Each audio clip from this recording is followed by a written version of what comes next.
where this game begins. It is where Mousesports' hopes currently lie. This is not an easy best of 5, but it does start now.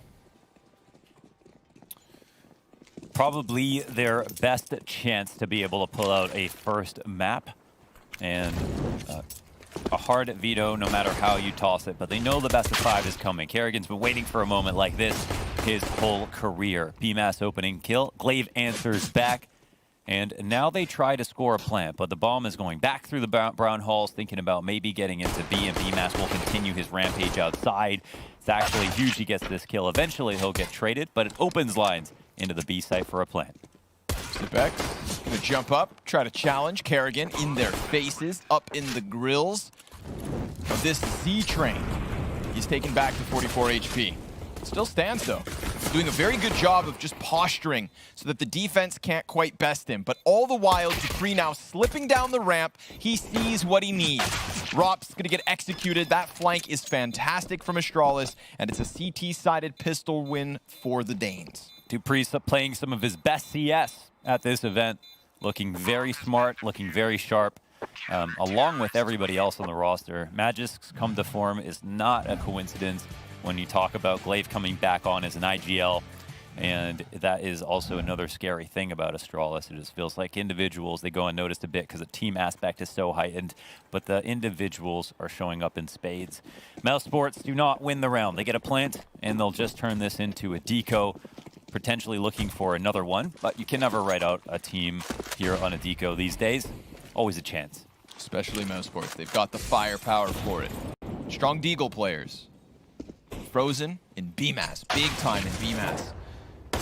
Kerrigan gets wrecked. I'm very curious to, as the gun rounds get going, keeping an eye on Kerrigan.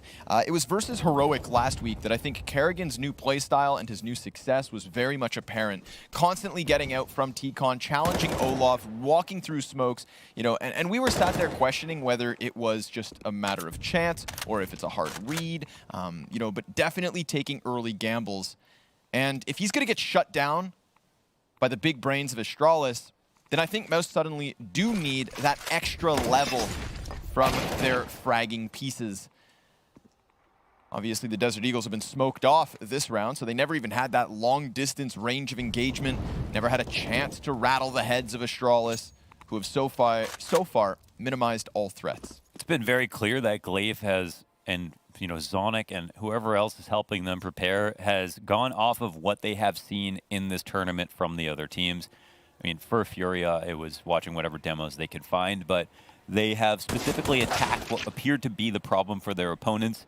And as you're referencing versus Heroic, Borup dying constantly in the sandwich as Kerrigan would just walk out of T-Con over and over again. We're going to look for that on this CT side for something that they're going to try to attack. Rosen's got 2 to his name. He loses all his teammates, and Device, finishes a round with a pistol headshot. Don't get me started on this again, man. After yesterday, 4-0 for Device, a couple of USP headshots for a couple for $600 in the bank. Buy up here for Mousesports, and now we'll see. I was a bit at that time when Kerrigan was doing this versus Heroic. I was a bit pessimistic about you know where that was coming from, whether it was some luck involved. It felt like Borup was looking for it sometimes, but he was getting caught off. So this will be the real test. This will be the real test of the T side to see if Kerrigan can pull that off again. True that. Double frag grenade. Kerrigan losing 40 health to those. See, they're looking for him. Those deep grenades right in front of the smoke early on. Yeah, the previous round as well, we had Glaive get aggressive and just pummel him through the smoke with some shots. He's sweating. So we'll have to keep our eyes on Astralis and the T-Con posturing, the pressuring, the pestering. More utility damage, which has just been, of course, a key feature of Astralis' CT side on what feels like every single map nowadays. You know, it all really began on Inferno. That's when everyone needed to learn how to use grenades to even keep up. But that is leaked over into the entire pool. Dupree peeks in, sees nothing for the time being. 50 seconds on the clock, and Rops, well, he's going to Molotov him out as Magic mollies into the T-Con, pushing. Mousesports back. Yeah, they're forcing here. Mousesports do not want to make a decision just yet, but they've got bomb outside T-Con, and they're pressing up for a split here outside, but they don't have T-Con control, and Frozen gets caught off guard. They are about to get melted down. Yeah, gap in that smoke. He saw the ankles. Rops sees the eyes of Dupree. Just nice commitment on the position. And BMAS will at least be able to trade that one. We've got 2 pieces of Mousesports 3 incredibly low. Just a dozen health on 2. Chris J is able to come out from Ivy, but it's Device's scope that is firing off first and foremost. Rops knows he needs to concede, so a slow round from Mousesports where they were able to dodge Astralis out the gate. Then we get a couple of kills each way, and it fizzles out at the very end, right when Mousesports were on the cusp of finally committing. Like waves crashing on a shore, they kept applying pressure into the T-Con first with their smoke and triple nade into Kerrigan, to the late T-Con control, to the Molotov to follow. They sussed out this split before they knew it was coming. Mousesports knew they got red in this round, but they didn't have an answer back to stop it. You have to be able to apply pressure in a number of ways constantly to mask your game plan, and right now, Astralis had it way too comfortable on the A site. Single AK for Rops.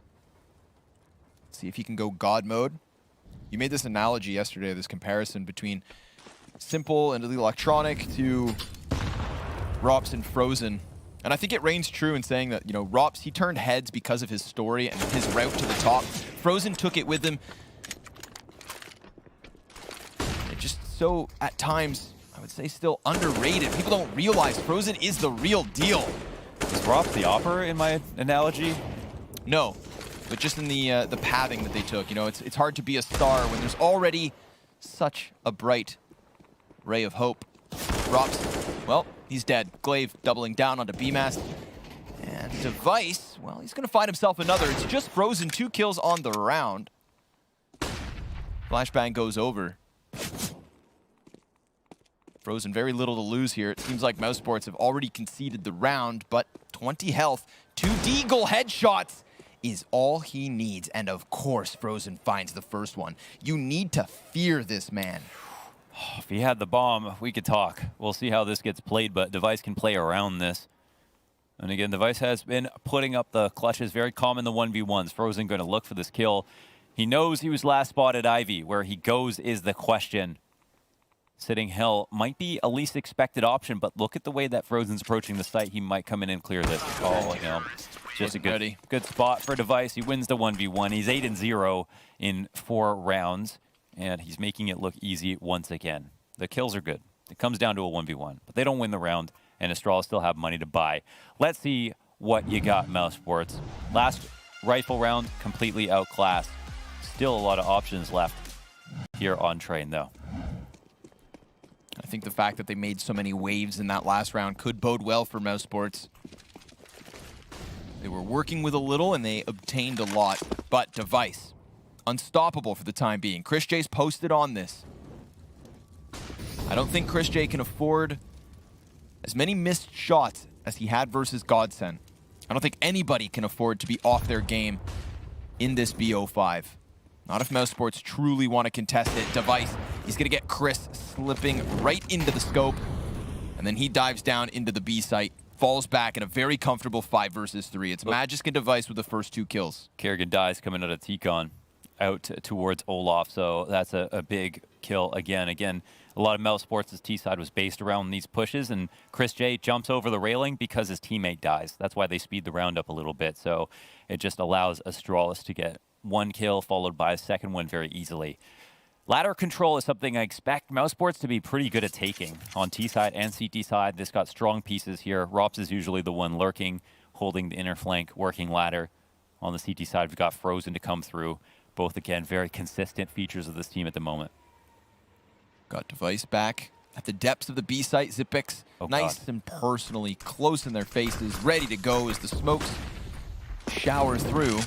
He puts the incendiary down. That's going to move Frozen right into the crosshair. Tries to get it with the spray, but that upper smoke almost gave BMAS what he needed to get 1 kill and alleviate the front runner from Astralis. But BMAS drops down into Zipix, who does die at the hands of Frozen. But because BMAS is no longer up high, Device certainly is. He is 10-0, 5 rounds deep. Let's see, Rob. Begins. 1 versus 4 with the sniper rifle, trying to catch a shoulder at a distance, and he hits it, but he doesn't have enough time to get that op back on cycle. Rop's showing promise.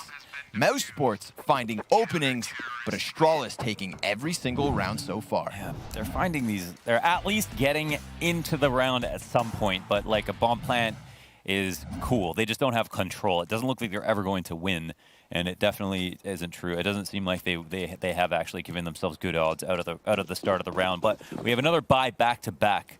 And I swear, you know, he's a better player than Chris, but he's not going to necessarily be a better opper all the time. Personality-wise, he just would not be able to take over a round every single time. So they have to rely on Chris to do well. Glaive will get in their face, shutting down Kerrigan and his teammate BMAS looking to trade. Outer Exec is getting stopped in its tracks.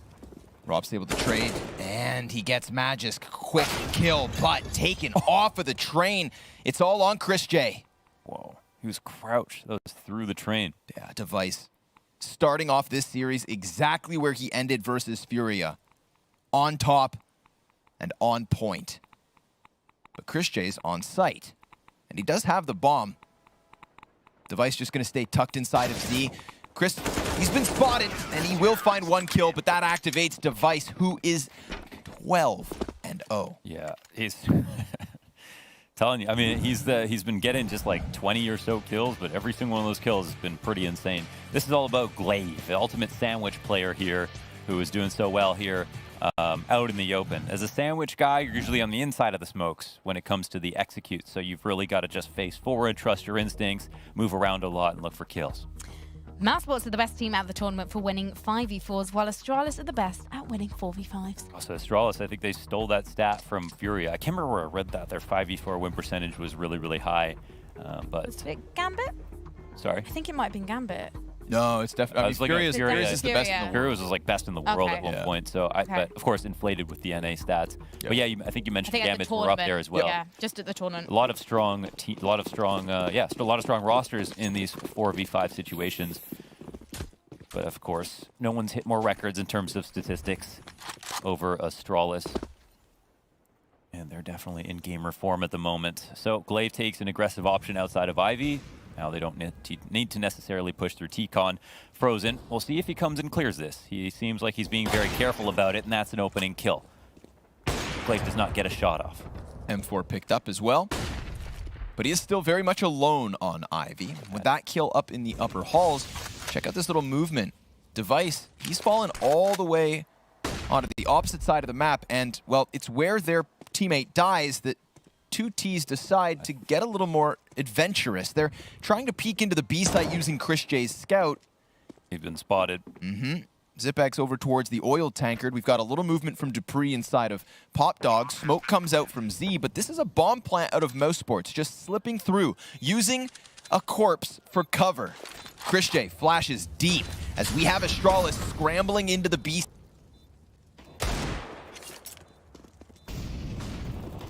Boxhalls firing back and unable to catch anything with his sidearm. Device, 3 kills on the round again. And Frozen, how does he even get his head into this play? How does he get his head into this game when you have everyone from Astralis popping off at this moment? I am talking 15 kills, 0 deaths, 7-0 lead. Device is taking over. And again, 0 hard shots. When I'm casting Device, he will always get his praise. This is something insane from him, and we've seen nothing but lame highlights all tournament because of how easy he's made the game look.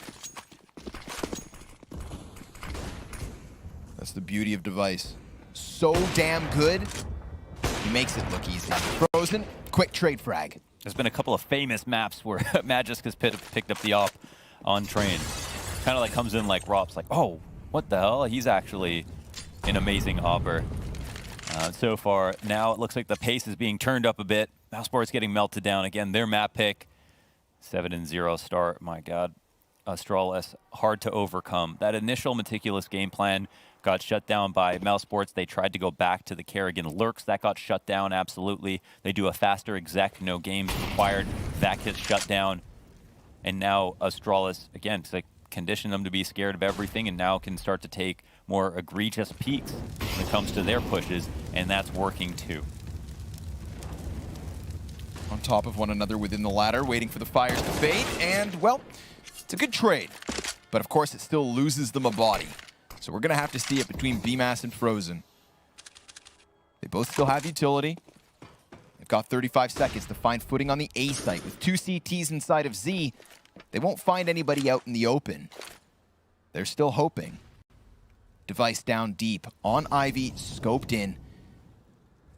Could be a little bit of an op combat if Frozen looks over onto Ivy, but first he sees the player in Z, and then he slips right into the scope of Device. It is shut down. Astralis, 8 rounds, and no signs of stutters. Yeah, let's set some records. 16-0 here for Device, 8-0 for Astralis. Another bye round for Mousesports, as they are just teaming with loss bonus. They are doing some damage, actually. The money isn't amazing for Astralis, so if there's ever going to be a comeback, this is the best set of parameters to make that happen. Astralis, they win 1 or 2 rifle rounds. Astralis will have to save. Lost most speed on Mousesports' side. It's just we don't see what the ideas can be to allow Mousesports to win a round. So far, they're getting out-dueled and out-game plan. Glaive sees BMAS slip out into Olaf. Rops is going to take damage. BMAS trying to push through, and, well, he does have Magisk in a bit of a pressured spot. Kerrigan finds the better of the timing through Ivy. And this is going to pull Device away from the B site, back around through CT spawn. BMAS sees Glaive's hand. Now he's in a tricky position, and he's already down to half health, but Device, he finds it. Kerrigan, a little more occupied with the A site, but the bomb's going to challenge down B ramp, and Zipex, well, he does not know this at all. By the time he peeks back out, he sees a player. But BMAS doing such a good job of serving up Frank here on the outer yard. He gets 2 kills to his name. Is this the first round Device is slain? Because he's 17-0 still. He's got 2 players straight ahead of him. Yeah, unlikely that they pull this retake off, but here's a chance. Mousesports, they really do want to get one over economically, so it might be a bit risky to go for the push to get them in the exits, but I think they have an idea of where they might be, and there's a chance now that they could potentially punish, but they're starting to peel back the other way. Chris could be the one, the death dealer. We'll see what's written in his death note. Device there or not. Will he jump around the corner? Zipix isn't watching this flank. Oh, he doesn't move out. So the save comes in, and Mousesports win a clean round. So here they actually are able to create the chaos that they're looking for. They get outside, BMAS stays alive, and of course they could still lose, but they do maintain, like, it appears good communication in these moments to stay on the same page. Instant tack timeout call for Astralis. Kerrigan played with Glaive on the Copenhagen Wolves and in Faculty in 2013/14, and then against him for Mousesports in 2014. Of course, Kerrigan played on Astralis before Glaive came into the roster. The 2 best in-game leaders in the world, should we say? Kerrigan and Glaive? Yes, sir. I think the argument for Glaive is just done. Like, he is the best IGL of all time. For Kerrigan, he's like, you know, he's up there. Like, I think there's a good argument for whatever top 2, but I don't think it's as solid as Glaive. Like, there's just no... In terms of accolades, like, if there's anything that can win that for an IGL, it's how decorated you are, right? So that's just period when it comes to Astralis. Yeah. Glaive, as many pins as General Anders. Molotovs exchanged here towards T-Con. Kerrigan, he's found a good bit of timing. Dupree's going to be preoccupied, but he does find the double. And even Zipex kind of has his head turned, so sure enough, Kerrigan slips through smoke onto Ivy. Magisk never sees it coming. And Device, he still keeps fighting. 18 kills, 0 deaths. And obviously Astralis very much aware that the backside of the A site is open for the taking. Mousesports trying to get that bomb over fast enough to maximize this moment, because soon the utility's burned out, and all of a sudden Device is looking to get into this fight. He swapped over to the AK, and he wastes no time, but he's down. Finally, somebody's killed this man. Chris J with the headshot. Zipex with the attempted flick, cannot find what he needs. Kerrigan wasting 0 seconds, running down Olaf, walking through that Ivy smoke. It took distractions on the forefront for Astralis. We saw Zipex inside of Pop Dog, And we saw, I believe, Dupree over on the T-Con. Magisk was unaware that a player was so close. And the moment he dies, we find Mousesports with an outer sight hit. Now we're cooking a little bit. We got the jambalaya on the stove. Okay, they've got the spices in the pot. They're starting to smell them. We've got a situation where Astralis don't have the money. Mousesports have full loss bonus on their side. So it could be a round where they really stabilize their economy. This is where the comebacks were meant to happen. And Mousesports did a good job of doing damage throughout all of these rounds that they lost. So they put that coveted 2 in a row together. And now Astralis are a bit worried. So what's changed? Mousesports have upped the tempo a bit. And sometimes it's hard to read their T side, but that's what's working so well for them. They go fast. They do not slow it down where Astralis can really put their protocols in place, deny T-Con control or any of that. They just take it outside quickly and make a lot of space. You know, one of the features of Mousesports' game versus Godsent yesterday was absolutely this ability to turn around the halves within halves. We saw them go down 6 rounds in a row to close on Mirage. The problem, of course, for Mousesports is that I think Astralis, unlike Godsent, are going to be able to adapt to their enemies' adaptations way faster. It's tough to get ahead of Astralis in the first place, let alone keep it fresh enough that they don't catch right back up. This pistol, or this round rather, with just pistols, a very strong statement from Mousesports. 5 players still up, barely any utility even needed, and a 3rd T round to the board.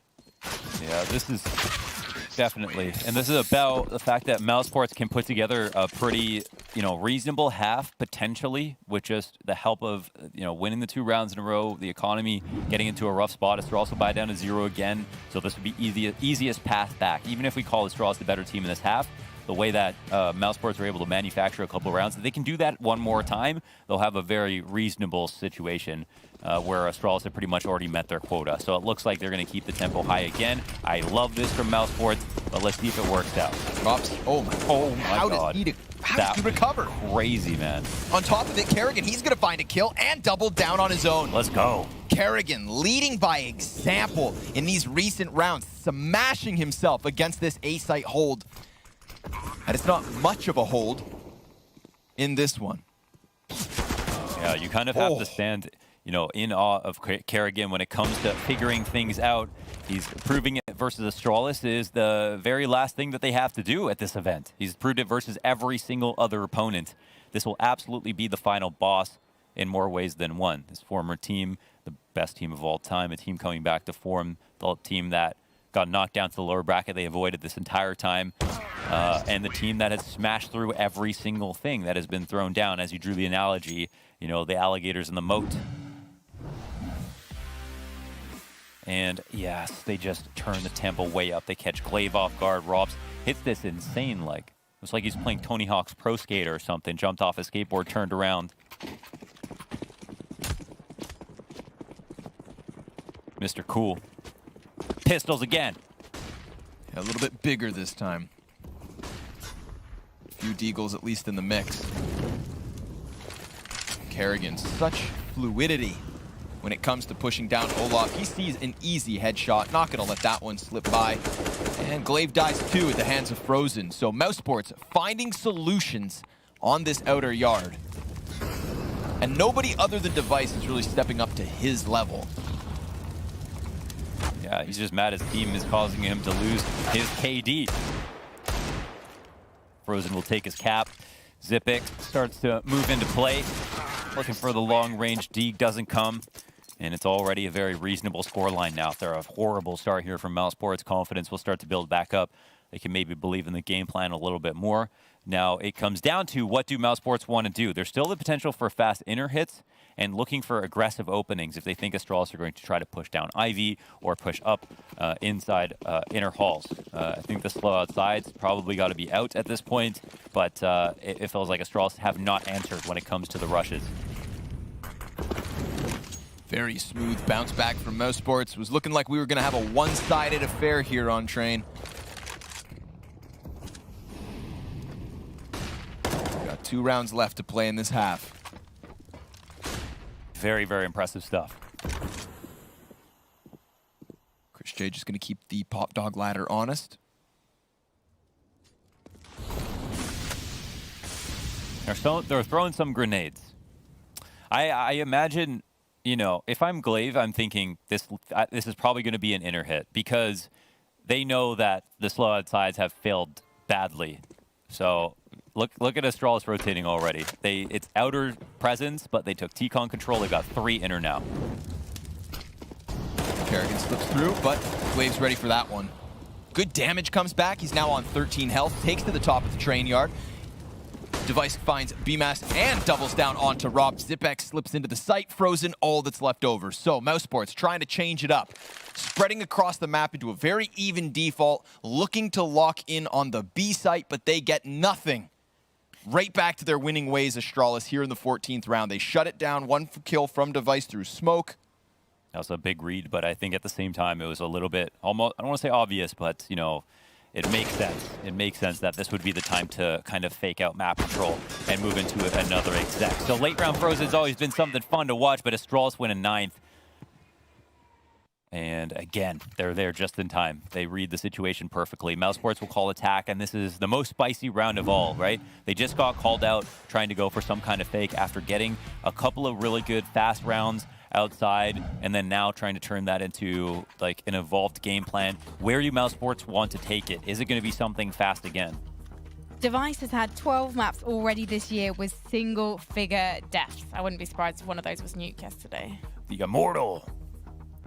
That's what he feels like at times. In fact, you know what? I think I actually do have somewhere. I have what his deaths were in total for yesterday's series. He was 47 for 19 across 2 maps yesterday with a 1.66 overall rating. So you're saying that's in the sports buff question, he is the answer? Probably, yeah. Well, another fast one. Maybe especially after this, yes, they go for the fast one. I personally like it. We haven't right back to what we're... Yeah, but the flash is perfect to Olaf. So blind. So incredibly blind. Oh, they actually don't go for the exec behind it. Interesting. Here it comes, though. More utility over the top. Smoke over towards Z. We've got CTs within the site itself. Magic's going to be dropped by BMAS. And then there's Device. Comes crawling through the smoke with vengeance. Oh, Chris J. That could have been the shot to take it back into the 3v3, but instead both oppers stand for Astralis, and we're going to watch Mousesports in a final attempt on this T side scramble over to the B side. There is definitely a chance that they get here fast enough, but you can see Astralis sussing out the situation. Zipex already in the station that he needs to be in. But Glaive, he's a little scoped in. Oh, Chris J saw him as he crossed, thought he was going to be able to catch him, and instead, it's all on Frozen. A 1 versus 4 to close the T side from Mousesports that looked like it was never going to deliver. 5 rounds, certainly enough. When you consider that the last time these teams met on the 2 maps that Astralis beat them, it was the T sides where Mousesports struggled. They could not get through the rock-solid defense of Astralis. And even though it's only 5, it's certainly enough.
An absolute grand finals form from Device to start on the CT side. He finished that half 22-4.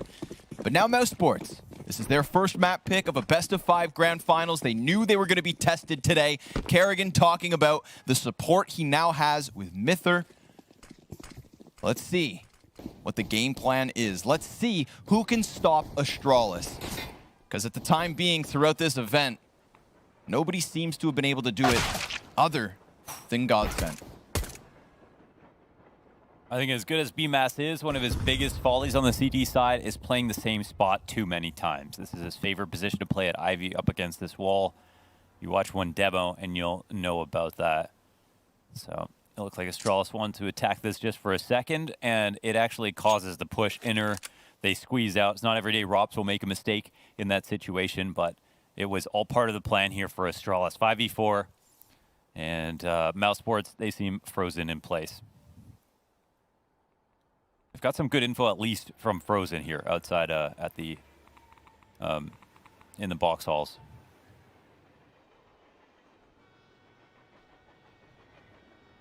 Double Molotov, double smoke. Where do those nades go? Time to find out. One deep on Ivy, one on Z. This is going to isolate Kerrigan and Chris J inside of the bomb site. Device finds the better of the timing, and it is headshots for Astralis. Device making it look way too easy to take over that outer site. So Astralis T-side start looks good. They prime themselves. You get the 5v4, then they just go for the entries. They're like, what's the weaker site going to be? They just make a judgment call, right? It's not based on complete information, but they have to just come through and hit their shots, and they do. Frozen doesn't get caught off. Always good for one when his team dies, but not much else for him to do except for save. So he'll walk away with this one half armor for Frozen. And strong round from Astralis. Opening tactics, get a kill. Moving into an exec. What more can you say about that? We're going to stay on Device watch. What's he at, 23-4? Should be 24, I think. 24-4. Plus 20. And round 17. Double the amount of kills of the next highest fragger on Astralis. Right. Smacking the KD. Smacking everyone's KD. You know, the narrative Back in the craft dinner right out of their hands. Story of Mousesports was them bringing up their skill floor. You know, Chris J, Kerrigan, BMAS all starting to slot in, but I don't know if it's even going to matter if he keeps it at this. Device feeling like the absolute best player in the world. Bomb plant down on the B site. All too easy with that first rapid entry. Astralis wasting no time in this grand finals to let Mousesports get comfortable. Scout shot from Chris, gonna find something. But after that, it falls down onto BMAS. He has 3 players ahead of them, or him. He needs to be more than one person. Sometimes he's like Ganesh, you know? He's all over the place. 3 kills. He slows down time. Bends ammo. Brings the bullet to them. 7-round lead for Astralis as the bomb pops. Mousesports, they need to stabilize on the defense as fast as possible, or else this train game is going to leave them with such a small margin of error. Only Astralis could come back in a train game in a grand final with this scoreline. Another round with barely anything for Mouse, of course. Couple frag grenades, couple of Desert Eagles. Good thing BMAS survived. That does put the scout back in the hands of Chris. Let's see it. Oh, he just peeks into Dupree, who was just tapping off a couple shots. But that's a big 5v4. Kerrigan now with the task at hand. He finds himself a little bit of damage. That's Dupree to disengage. But obviously Astralis, they can take all the time they want to squeeze this lemon. I like to take a bite of a lemon every once in a while. Makes you feel alive. Drops. He's going to feel alive, but he's actually dead. Falls into the crosshair of Zipex. And Frozen, let's see it. The third player on the scout for Mouse, still Only Magisk to have hit the dirt from Astralis. Frozen kind of relegated to the no man's land. BMAS, he's going to draw attention. That's perfect. That's exactly what they needed. But they need a little bit more. And it's not going to come. Dupree, he shows no mercy. Executes Frozen, puts Astralis on their 13th round. And of course, Mousesports, now is their chance to buy. Mousesports, we're playing CSGO. Dupree was playing Dishonored. 13-5. And we'll finally get a buy. So whatever happened before this, just a result of the pistol. Now we'll see. Can Mousesports stop the train before it departs the station? Here is an opening kill from Frozen. Again, Frozen at ladder. It's a brave duel to take. It's actually Dupree to come out of T-Con. Frozen fights him sideways. He is sitting in this spot. Glaive wants to make sure he gets out of here. Let's see what they do off of this, though. It's a single Molotov to push him backwards. They get the idea is here, but they're going to go for the double drop. However, that smoke means they cannot drop into it safely.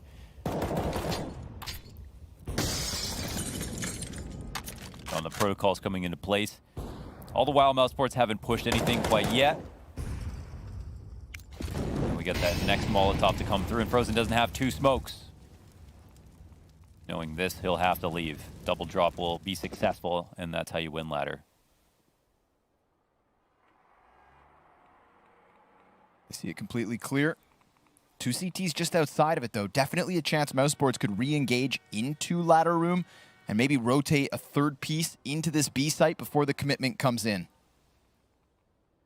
Chris J passive angle. Astralis execute, starts to be thrown out. Rock, he's not going to find himself a kill. It's tons of damage versus Glaive, but not the frag they needed. Chris to the top of the train, can't manage a second, even though he jumps right back down into the action. Kerrigan, that could be the frag that starts to turn the tables, but Mousesports losing another player. It's just trade frag after trade frag, and it's going to leave Zipex up close on sight. Magisk back behind him. Flash goes out. Zipex peek. It's perfect, but BMAS, well, he's able to deliver the kill.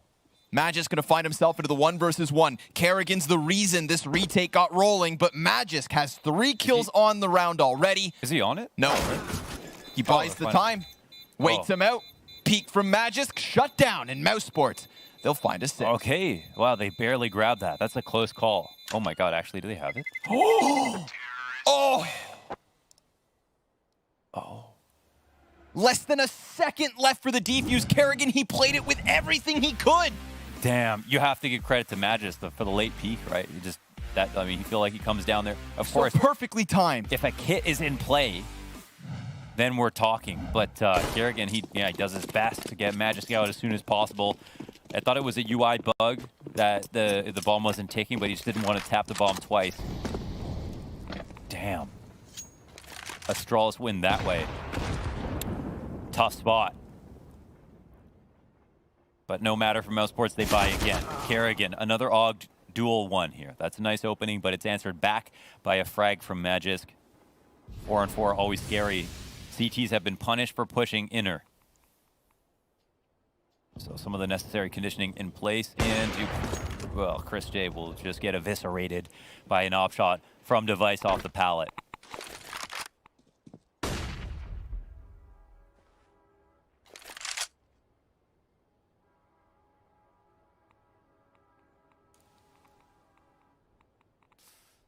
Oof. Testy situation here for Mousesports. They're out in the open. They don't feel comfortable going for T-Con. They throw a nade in this direction, but they're not really close to it. They're just floating, really relying on a heroic outside hold. And Frozen will even start to walk towards inner. Astralis just waiting in place. Will feed into this fear even further with maybe a smoke and a flash here from Zipex. And the CTs, you better believe they're just going to sit and wait. They're happy to see this. BMAS, matter of timing. Do not look away. Magisk walks right into it.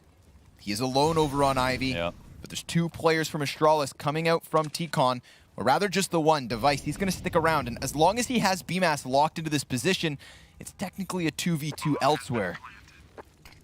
Device will not let off this angle.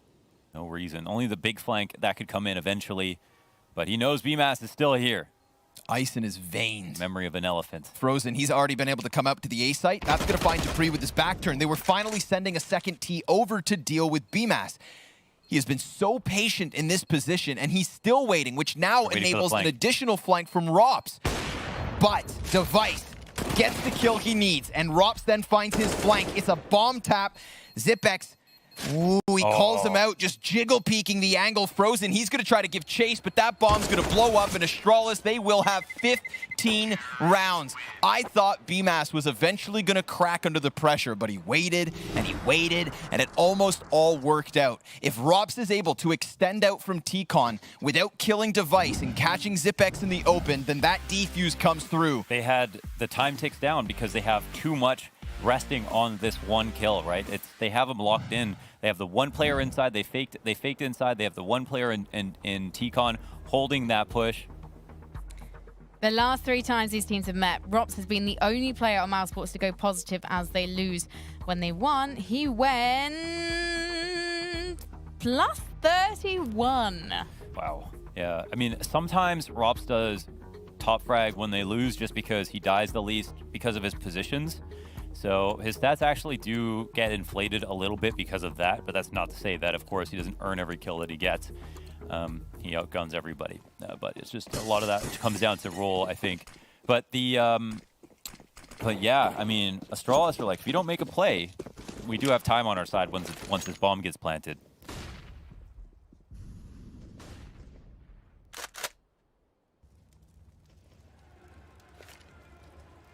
Things must be feeling dire in the Mousesports camp.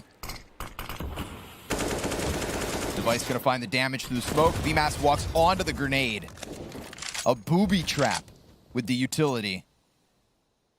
BMAS lucky to be alive. Frozen not so lucky. Dead already. Device is 26-7. 20 rounds deep and still above 100 ADR. And Astralis, they're just going to squeeze Mousesports in this position. You can see Mouse trying to find the information. Scout shot snapped up from Chris. They're just so good. Every single place that wants to get poked into, there's somebody waiting for it. Device is that guy now. Kerrigan comes out. Oh, just as he falls back. I think Kerrigan gets spotted now, so unlucky timing both ways.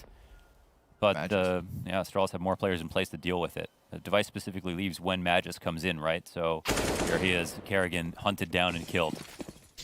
We get Mousesports scrambling back onto the A site. This is it, a 16th round looking likely. Chris J gonna try to pull out some heroics with that additional kill.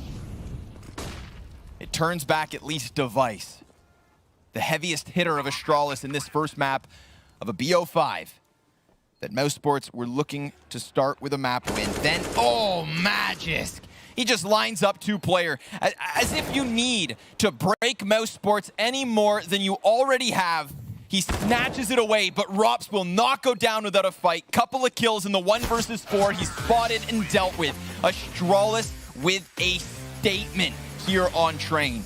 We said that with Mousesports coming in with the pick, that they could